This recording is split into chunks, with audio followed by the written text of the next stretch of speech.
If we look at 1 Kings chapter 18, it's about Elijah.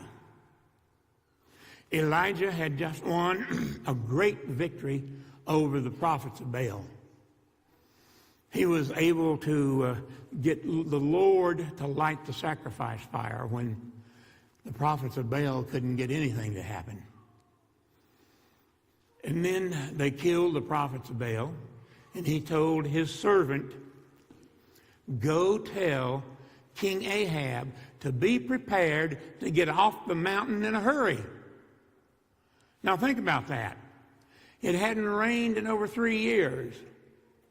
In 1 Kings 17, it tells us they're in the 3rd year of the drought. James is more specific in the New Testament. He tells us it was 3 years and 6 months. So it hadn't rained in 3 years, 6 months. There's not a cloud in the sky. And he tells his servant, go tell the king to be prepared to get off the mountain in a hurry. And he goes on up to the top of Mount Carmel. He bends down with his head between his knees, and he prays and he prays. And he asks his servant to go to the edge of the mountain and look out and see what you see. He came back as he went out and looked at the beautiful Mediterranean facing west. And he came back and told him, there's nothing there. So he did it a second time, and there's nothing there. He did it a third time, nothing. A fourth, a fifth, and a sixth time, and there was nothing. And then the 7th time, the servant came back and said, there's a small cloud about the size of a man's hand.